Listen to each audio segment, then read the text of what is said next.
Carlos Subieta, estoy a cargo del servicio técnico pre y postventa de Atlantic Power. Estamos aquí a cargo de lo que es la elaboración inclusive de proyectos con nuestra marca, ¿ya? El seminario de hoy día es por qué elegir una UPS-UL. En la descripción de la certificación se utilizan equipos UPS, ¿no?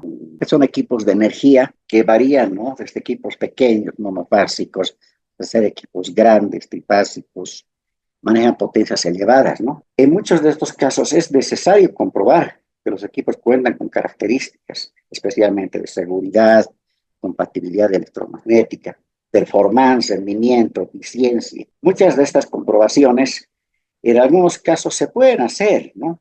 Porque pueden ser equipos pequeños, pero hay casos que hay equipos grandes que tienen un funcionamiento más complicado, donde estas comprobaciones ya son mucho más difíciles de realizar, porque inclusive se requiere contar con instrumental electrónico adecuado, tener un laboratorio bastante grande montado, ¿no? Que sea capaz de verificar que todos estos equipos están en los parámetros de operación con los cuales se están especificando. Entonces, para demostrar el cumplimiento de estas características, existen laboratorios, ¿no? En el mundo, ¿no? Que prueban y certifican los productos mundialmente. Entre estas certificaciones, la UL y la CE son las más reconocidas mundialmente. Ahora, muchas de estas certificaciones son requeridas en algunos países, ¿no? Países como en Europa, en el mercado de Estados Unidos y en muchos países del mercado latinoamericano, donde son prácticamente inclusive obligatorias en el caso de que se quiera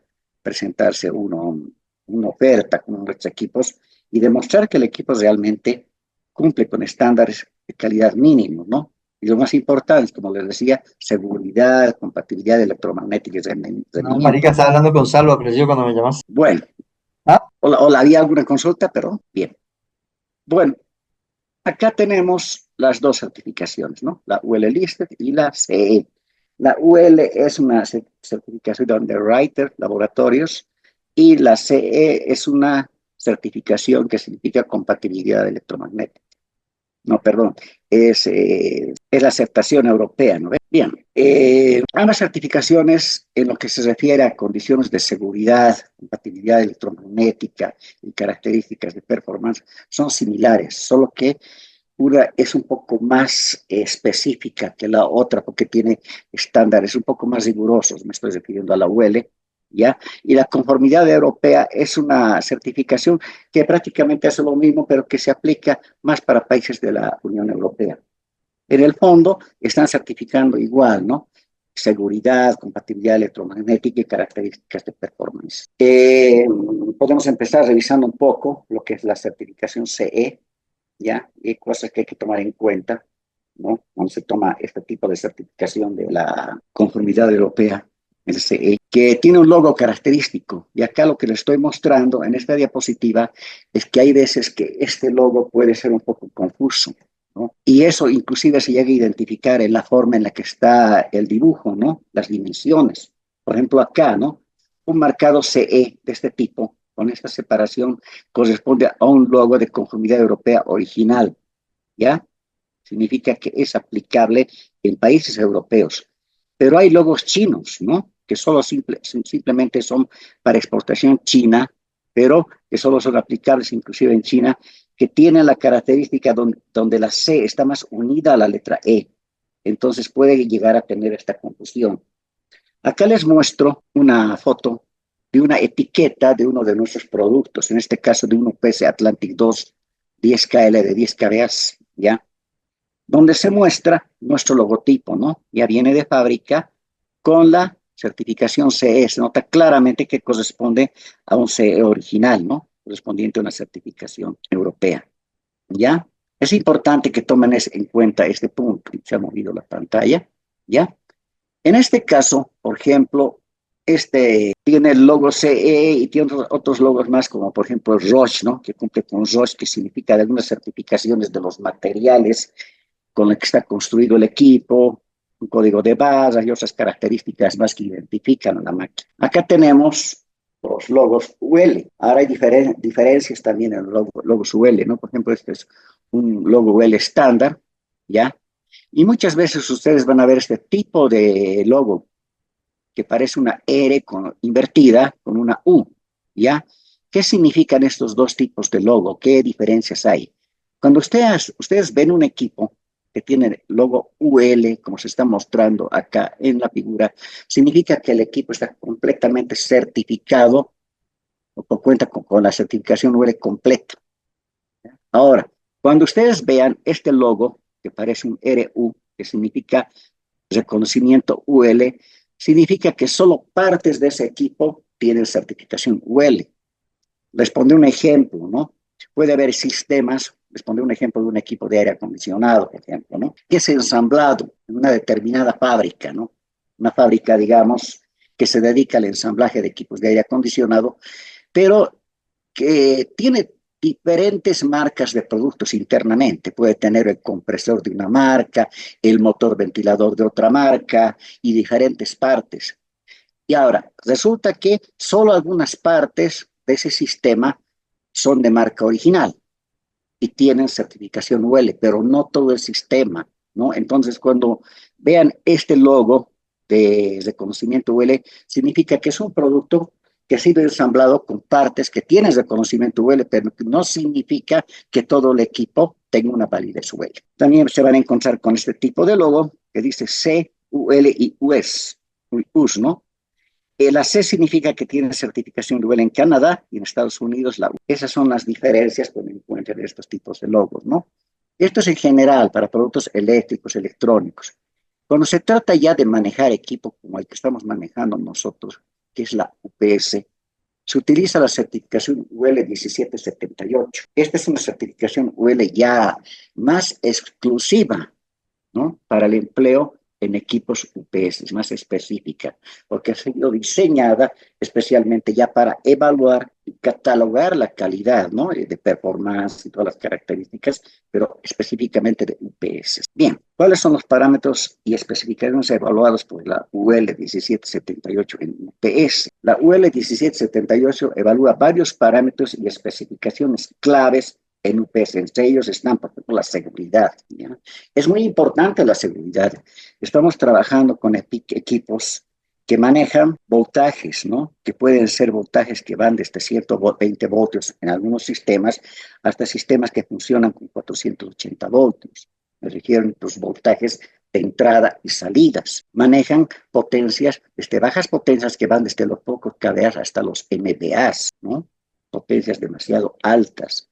Entonces, es importante certificar que todos los componentes internos, borneras, aislación interna, todos los componentes internos, conexiones de baterías, están debidamente construidas, ¿no?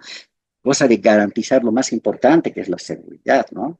Empezando por la seguridad de las personas que van a manejar esto, la seguridad de las instalaciones, ¿no? Donde se van a instalar estos equipos. Entonces es importantísima la seguridad.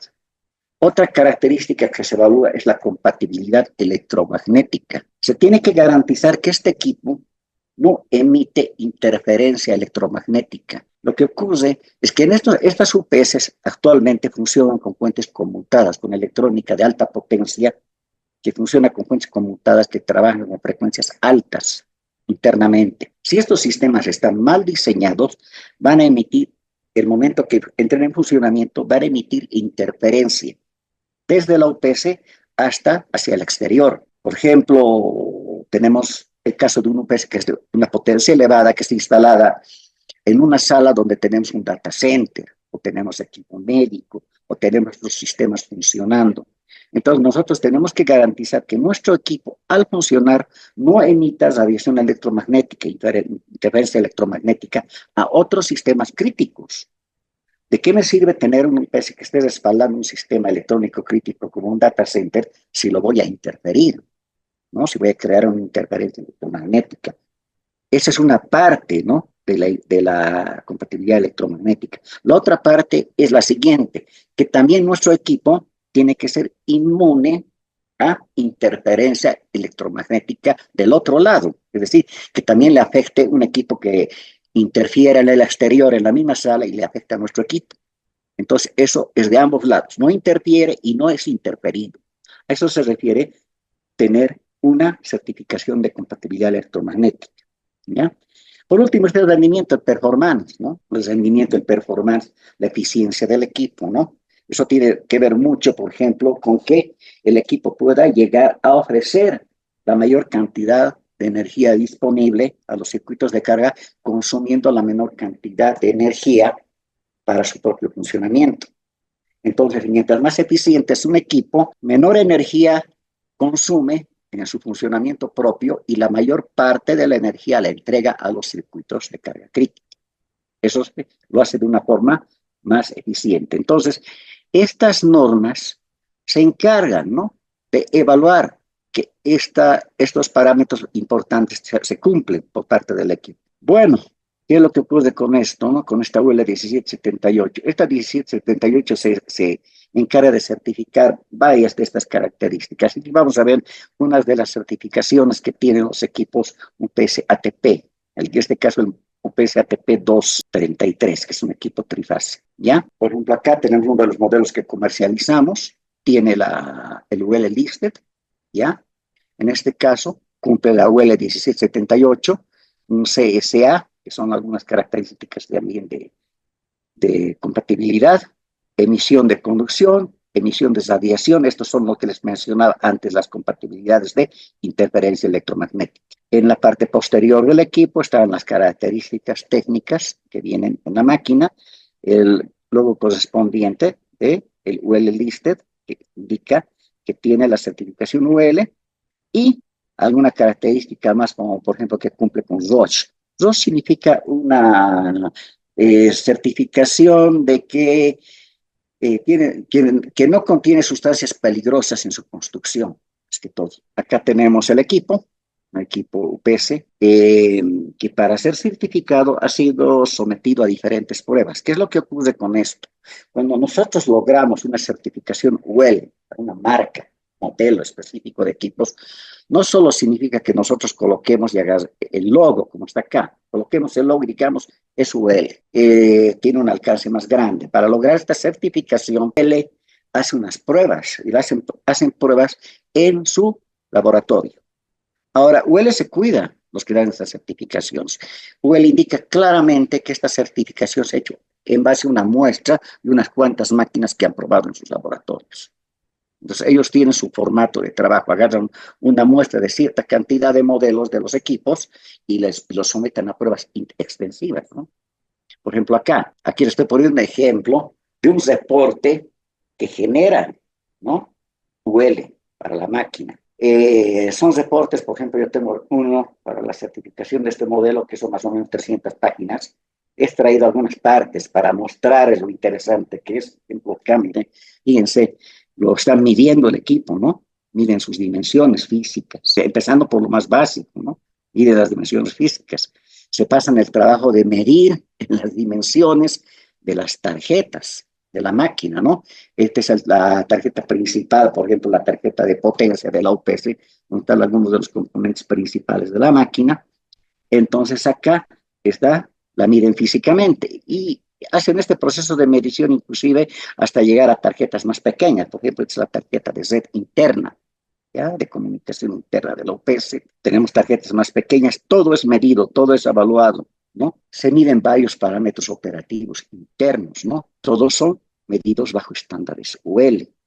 Entonces, tiene un montón de pruebas a las cuales es sometido el equipo para obtener la certificación. Bien, entre los modelos certificados con UL, nosotros, por ejemplo, tenemos el modelo ATP233UL, modelo específicamente, ¿ya?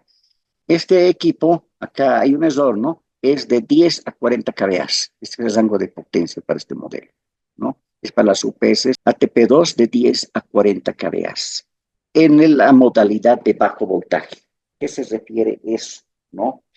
En varios países se trabaja con diferentes regímenes de voltaje, ¿no?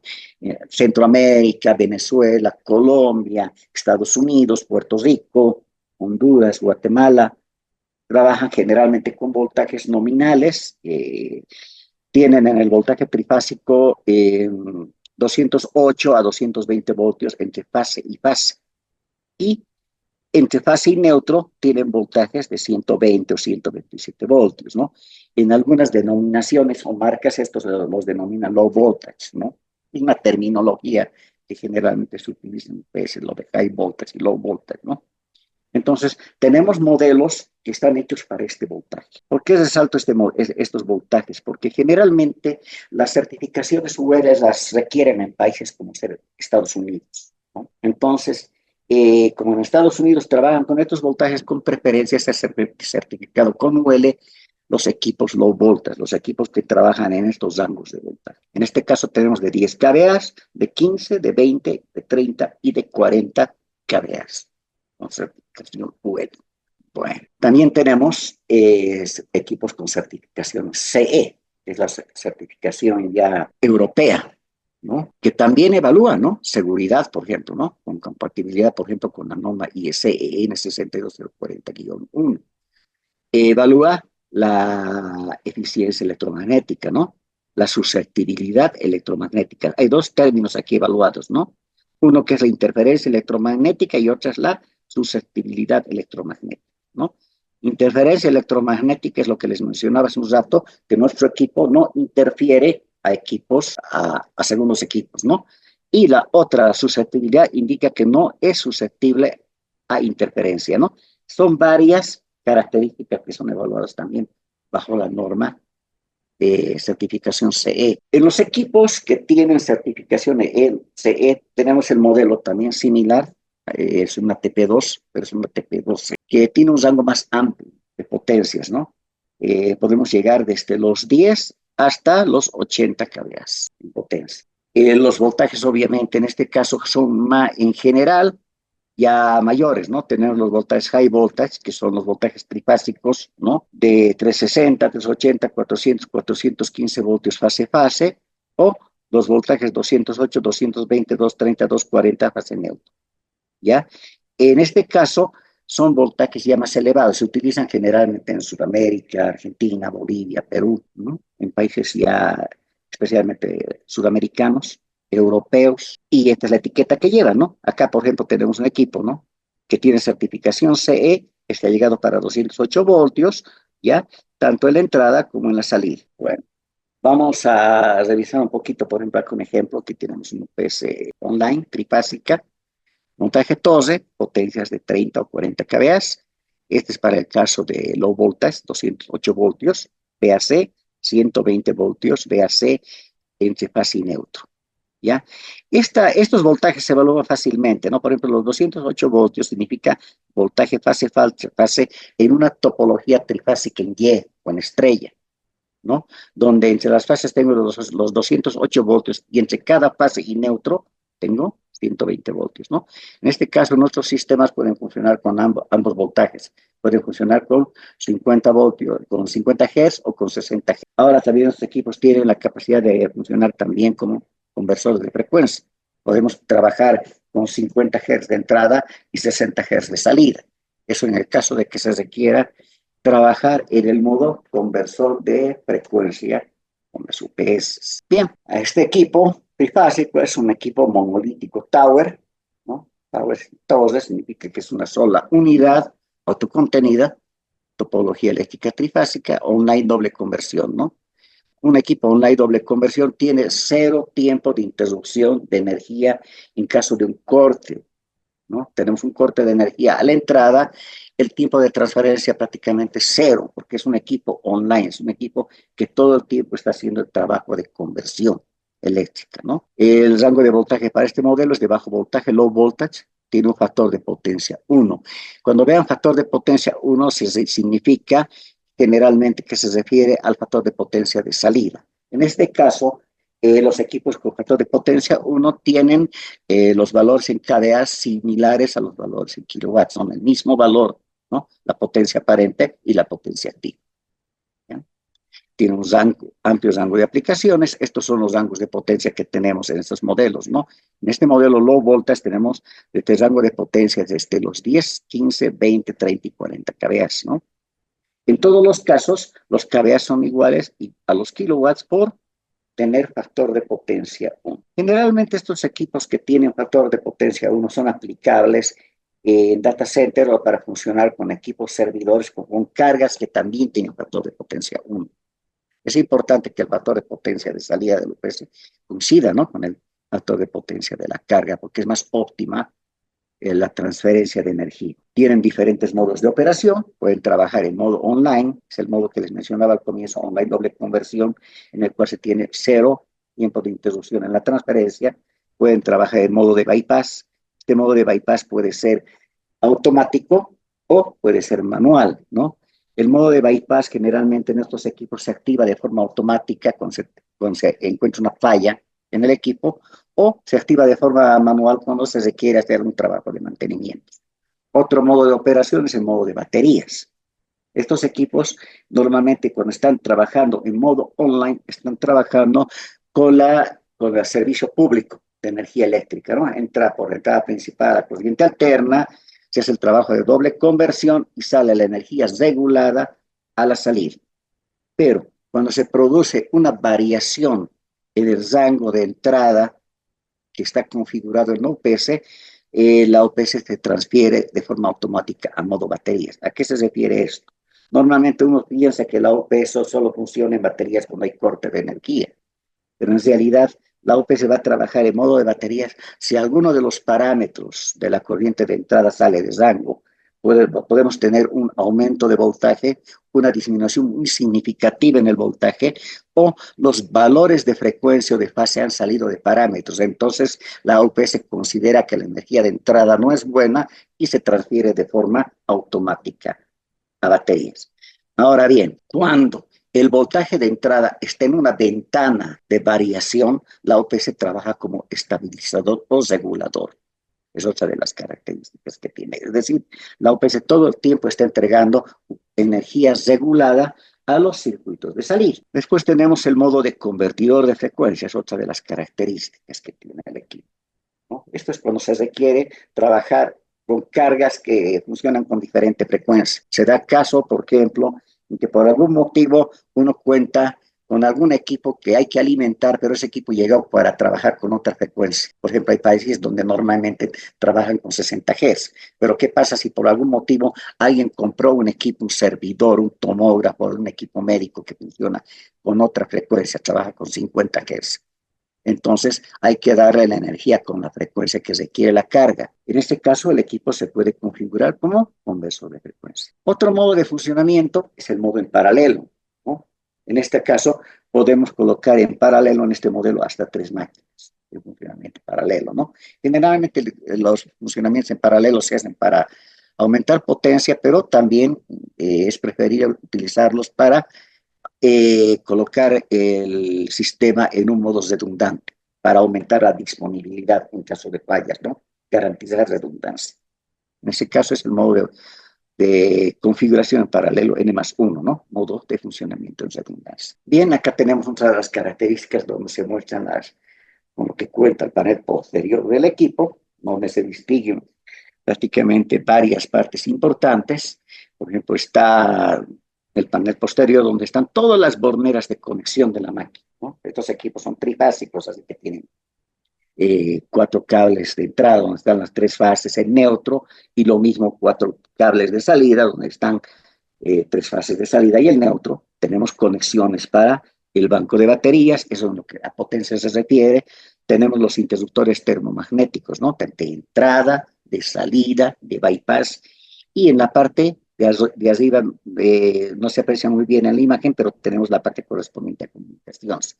En la siguiente diapositiva les voy a mostrar un poco más en detalle esta parte, me parece que está aquí, vamos a ver. No, aquí está la de las borneras, ¿no? Es un detalle de las borneras de conexión de potencia. Esto va a variar de acuerdo a la potencia de la UPS, ¿ya? Por ejemplo, este es el tipo de borneras que se muestran en los modelos de 30 y 40 kVA. Pero en modelos más pequeños, las borneras también y los terminales de conexión son más pequeños. Pero lo importante acá, por ejemplo, es que tenemos la bornera de conexión de entrada, la salida, la entrada de bypass, que es una opción, ¿ya? En algunas opciones de equipo se tiene una sola, ¿no? Común para los dos. En este tiene entrada de principal y entrada de bypass separada, ¿no? Y tenemos las borneras o terminales de conexión para el banco de baterías externo, ¿no? En sistemas de mayor potencia ya se trabaja con banco de baterías externo porque la potencia es muy grande. Y en los sistemas pequeños, entre 10 y 15 kVA, se trabaja con banco de baterías interno. En la ficha técnica de estos equipos se tiene muchas de estas características ya que da el detalle, ¿no? Entonces da el detalle de la cantidad de baterías, el tipo de conexiones que tiene este equipo. Y esto varía de acuerdo a la potencia. Acá tenemos un detalle, ¿no? De la parte de los puertos de comunicación de la máquina. ¿Ya? El puerto de comunicación RS232 generalmente se utilizan para opciones de configuración, actualización de firmware, tenemos puerto de comunicación USB, tenemos el conector de apagado de emergencia o EPO, ¿ya? En realidad el EPO es un terminalcito con un cable puenteado, ¿no? Este terminal hace un puente que mantiene el OPS funcionando, pero en caso de que se retire este puente, el OPS se va a apagar inmediatamente. Esto no sirve, por ejemplo, para poner una opción de apagados remoto. Si nosotros tenemos, digamos, el OPS funcionando en una sala y nosotros contamos al mismo tiempo con una sala de monitoreo, nosotros podemos instalar un EPO, ¿no? Externo, un switch de emergencia para apagar la máquina en caso de que sea necesario de forma remota. Ahora también este switch se utiliza para poder ser utilizado con sistemas de detección y supresión de incendios. Es lo que ocurre. Si yo tengo un sistema de detección y supresión de incendios, nosotros mediante este contacto le podemos dar una orden a la máquina de que se apague inmediatamente. Entonces, este contacto lo cableamos al tablero o al controlador principal del sistema antiincendios. Entonces, el sistema antiincendios o todo sistema antiincendios actual tiene esta modalidad, ¿no? De poder cerrar un contacto con control remoto y hacer que prácticamente se detengan todos los sistemas que están, por ejemplo, en el data center, que es lo primero que hace un sistema antiincendios antes de proceder, por ejemplo, a la emisión, ¿no? A liberar el agente supresor de incendios, ¿no? Bueno, acá tenemos la ranura inteligente donde se conecta la tarjeta de red, viene equipado, ¿no? Con una tarjeta de red para comunicación por SNMP. Ahora esta tarjeta, por ejemplo, tiene otras opciones, aparte de la comunicación SNMP, permite la conexión de algunos sensores externos, ¿no? Como ser sensores de temperatura, sensores de ambiente como humedad, etcétera. A olvidar acá, ¿no?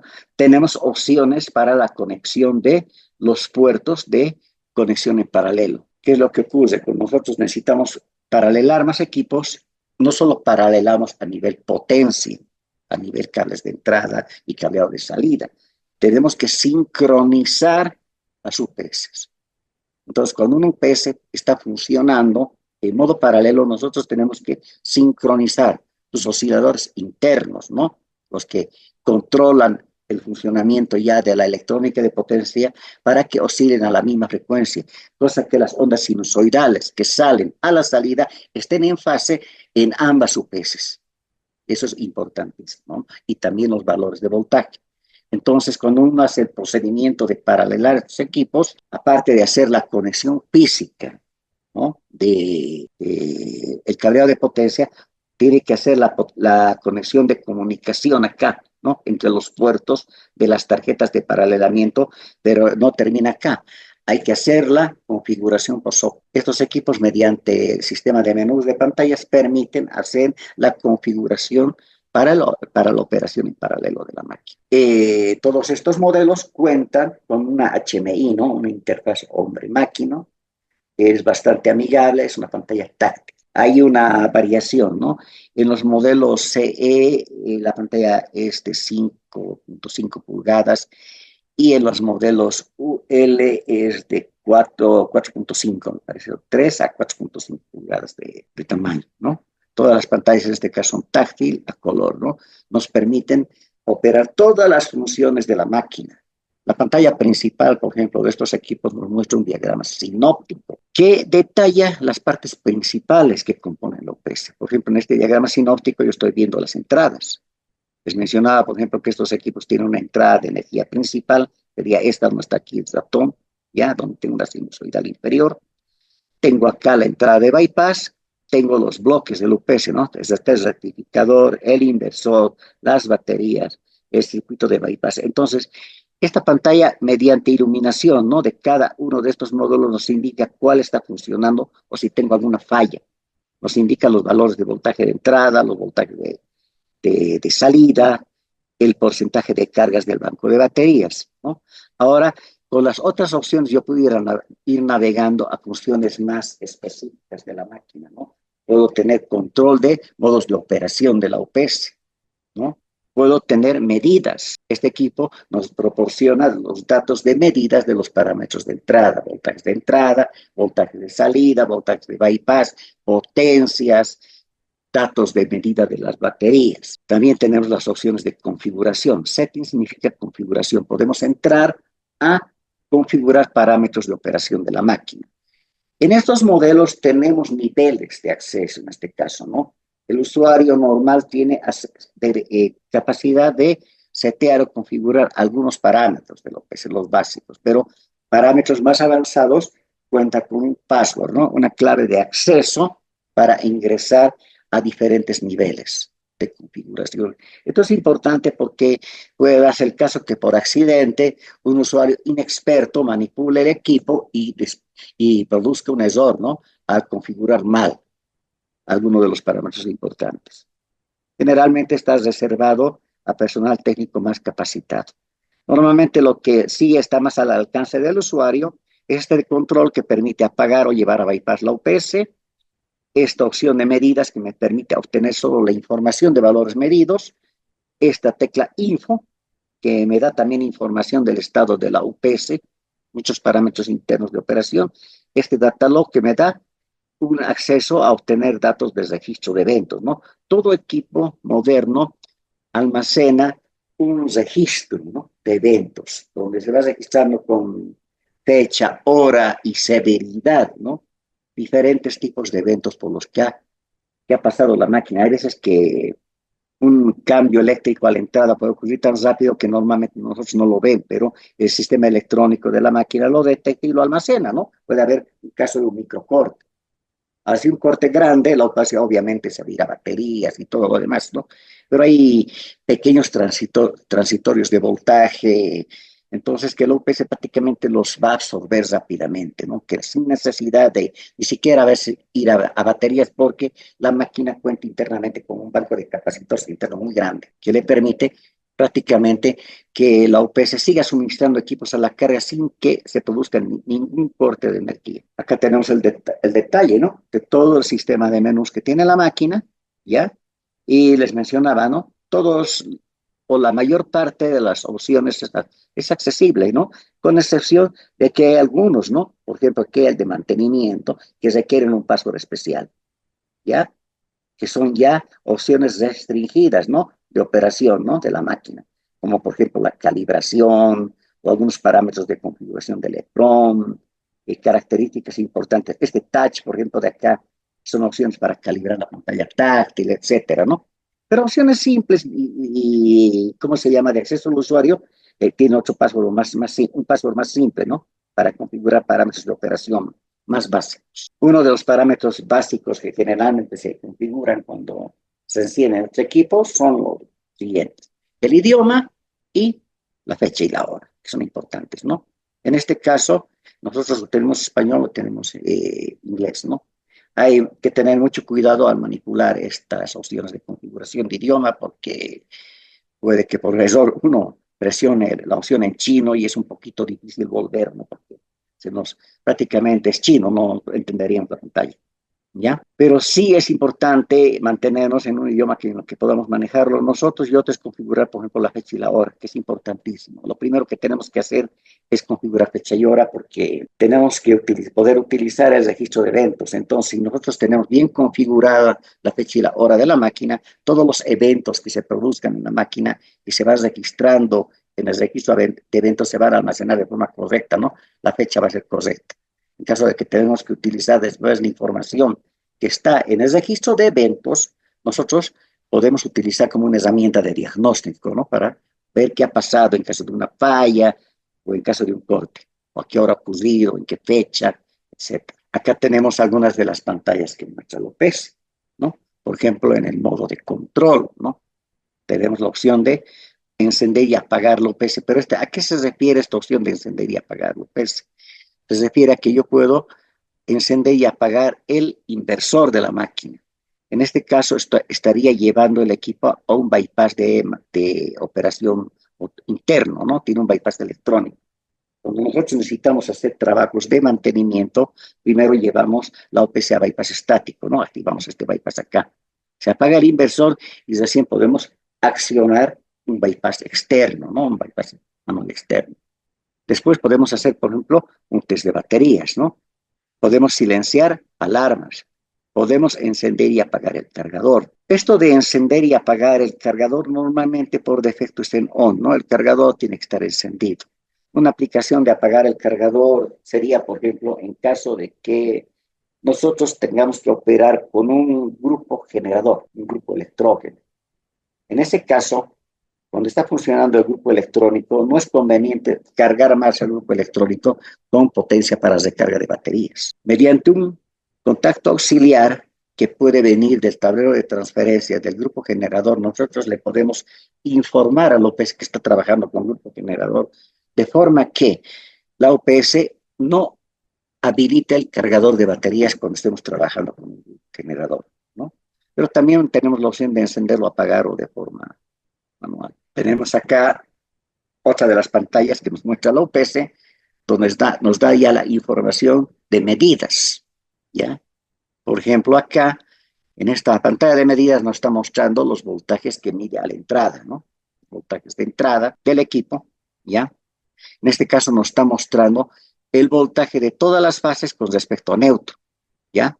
Fase R, la S y la T con respecto a neutro, o nos está mostrando los voltajes entre fase y fase, y nos está mostrando información de frecuencia. Acá nos está mostrando el voltaje del inversor, pero si se dan cuenta, acá el inversor está apagado porque en esta foto estamos en modo bypass, ¿no? Entonces acá no tenemos registro de voltaje de inversor. Pero sí tenemos, por ejemplo, el voltaje de bypass, que generalmente es el mismo que el voltaje de la línea de entrada. Eso porque generalmente todos estos equipos tienen una sola línea de entrada de energía, de servicio público. Entonces, tanto las conexiones de la bornera de entrada principal están puenteadas con las borneras de conexión de bypass, salvo que nosotros especifiquemos lo contrario y alimentemos de forma separada la entrada principal y la entrada de bypass. Hay aplicaciones donde se hace este tipo de alimentación por circuitos diferentes. Bueno, acá tenemos el voltaje de salida, ¿no? Está proporcionando el equipo. Ahora fíjense, el voltaje de salida que está mostrando acá se refiere al voltaje de bypass. Estamos prácticamente pasando recto, ¿no? Porque acá el equipo está en bypass y el inversor está apagado. Esta pantalla de medidas también nos muestra información de la potencia de la máquina, la potencia en watts, la potencia en VAs, ¿ya? El porcentaje, ¿no? La potencia en porcentaje, la potencia aparente, VAs en porcentaje, ¿ya? Nos está mostrando datos de voltaje del banco de baterías, del bus DC, corrientes del cargador y datos de temperatura. Son importantes, ¿no? Este equipo cuenta con muchos parámetros, ¿no? Para poder ser presentados en la función de medidas. Después tengo opciones de configuración, por ejemplo, aquí en configuración estoy mostrando dónde configuro la fecha, la hora, el idioma, ya, la fuente de energía, ¿no? Y algunas configuraciones de contacto que puedo anotar acá, teléfonos, datos, que puedo programar acá, son importantes. Muchas veces es bueno que cuando se instalan estas máquinas, uno anote en el mismo equipo, por ejemplo, el dato del servicio técnico, ¿no? Aquí llamar en caso de que haya un problema. O su dirección de correo electrónico. Siempre es recomendable tener esa información registrada en la máquina, ¿ya? Después tenemos configuraciones básicas como, por ejemplo, silenciado de alarmas, ¿no? Etcétera. Acá ya tenemos ingreso a sistemas ya más avanzados, ¿no? El sistema ya más avanzado requiere el uso de un password. Para ciertos niveles hay un nivel de password y para niveles más avanzados estos modelos utilizan un password dinámico que lo tienen que generar mediante nosotros, ¿no?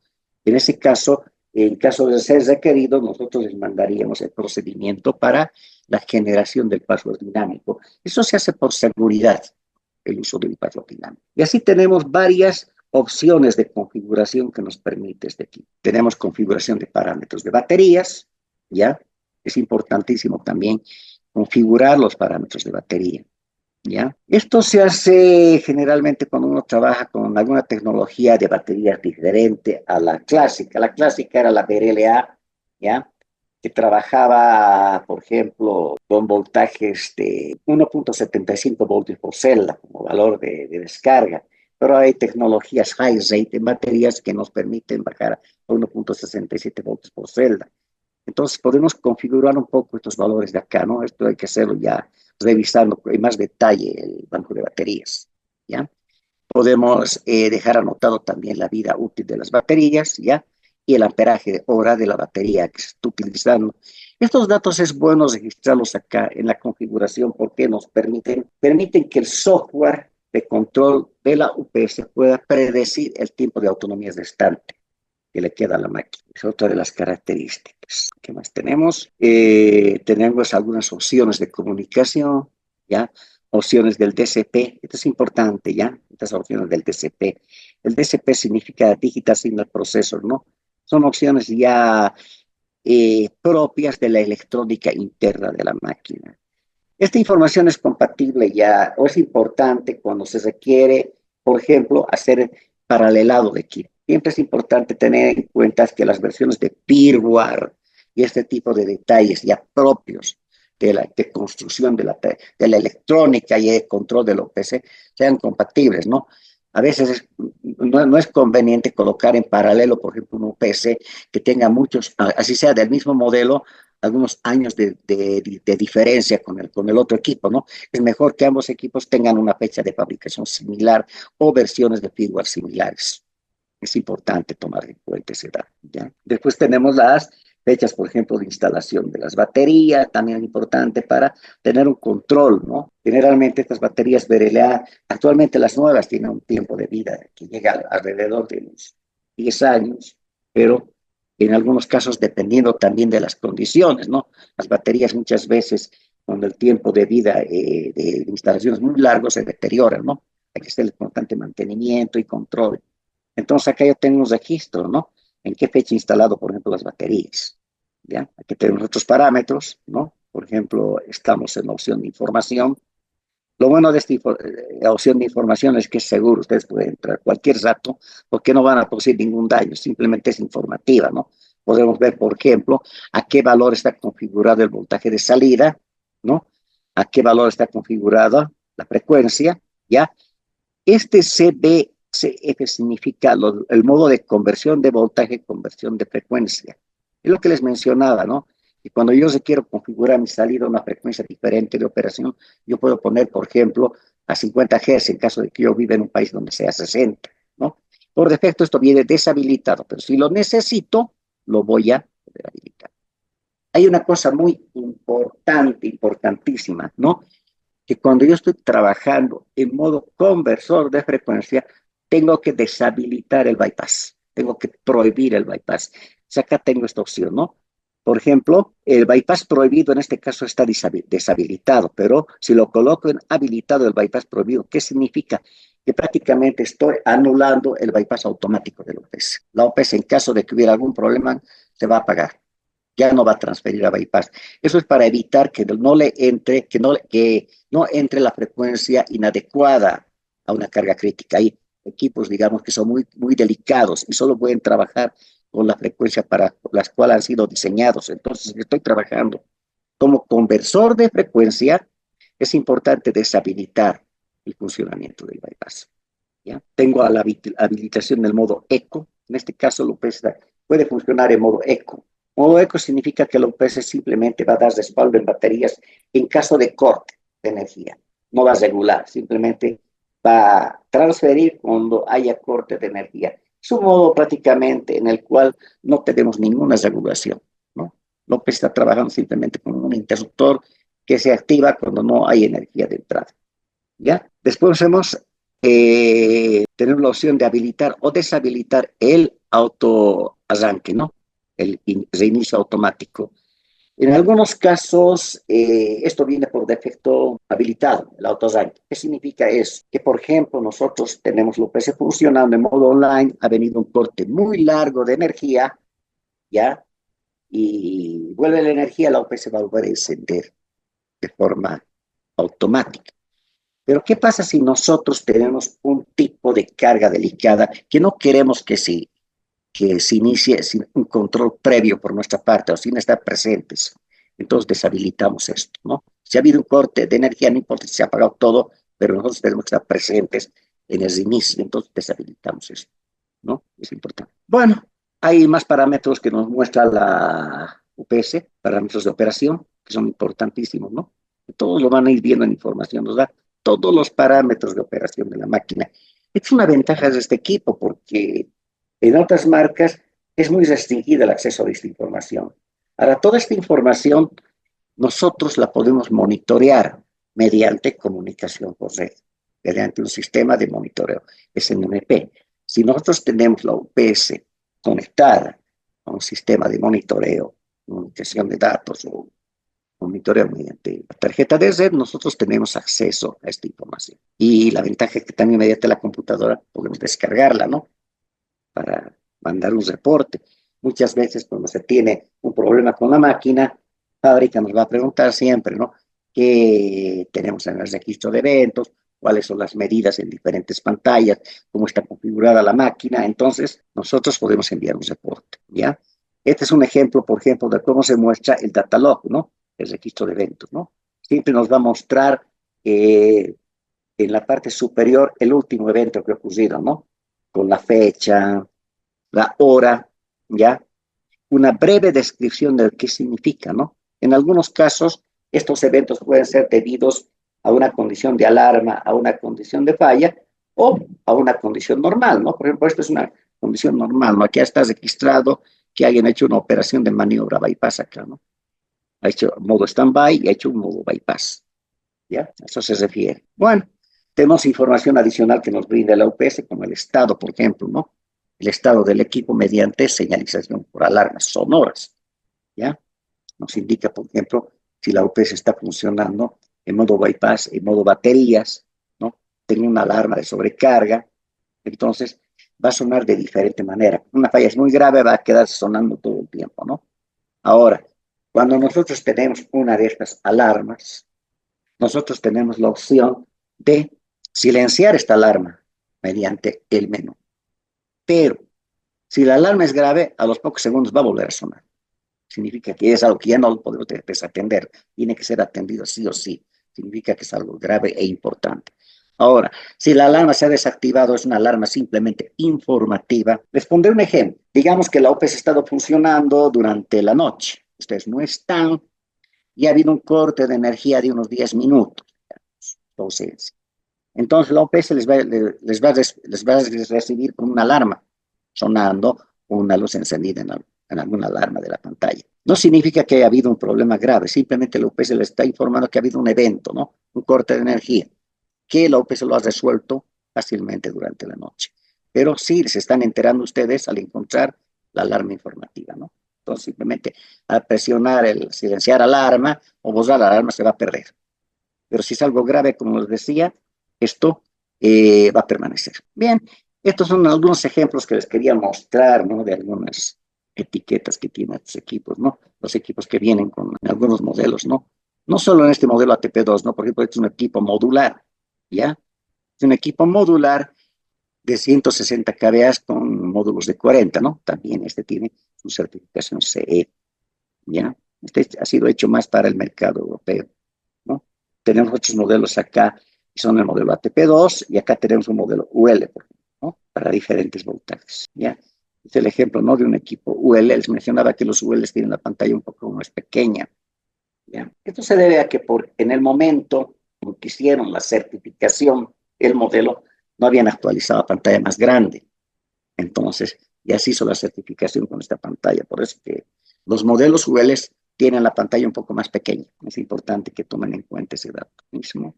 Bien, aparte del modelo que les he mostrado, que es el ATP2 que tiene UL, también tenemos este otro modelito, la UPS ATP1, Rack Tower, de 1 a 3 kVA. Este modelo de acá tiene certificación UL, también lo tenemos en este otro modelo. Rack Tower hizo su modelo de montaje en TOSE, pero puede ser montado en rack, que tiene su banco de baterías, y tiene su transformador de aislación. Estos son algunos de los modelos que tenemos, ¿no? Con certificación UL en el rango de UPS Atlantic Power. Tenemos la tarjeta SNMP, ¿no? Que se aplica a toda la gama de los modelos ATP2. Esto viene con su software, ¿no? Configuración. Ahora, cuando llegan estas máquinas, no solo llega su software de configuración, su manual, no también llegan, por ejemplo, estos cables, ¿no? Que son los cables de conexión en paralelo del equipo, ¿no? Los puertos de comunicación en paralelo, se utiliza este cable que tiene los conectores, estos mini enchufes color verde, y este cable de comunicación serial, ¿no? Los otros que están viendo acá son los latiguillos de conexión interna del banco de baterías. Bueno, señores, hasta aquí tienen alguna consulta. Esto sería prácticamente un pantallazo, ¿no? De lo que son las UPS UL. Si tienen alguna consulta, o también la pueden mandar por escrito mediante el chat. Muchas gracias, Carlos, por la exposición. Ha sido demasiado interesante. Una vez más, los invitamos a que si alguien tiene alguna consulta que le gustaría realizar, lo puede hacer ahora levantando la mano o activando su micrófono, o también la puede dejar por escrito por el chat. De todas maneras, más información también de este equipo lo van a encontrar en la página de Atlantic Power, ¿no? Donde están los dos tipos de UPS, ¿no? Los modelos CE y los modelos UL.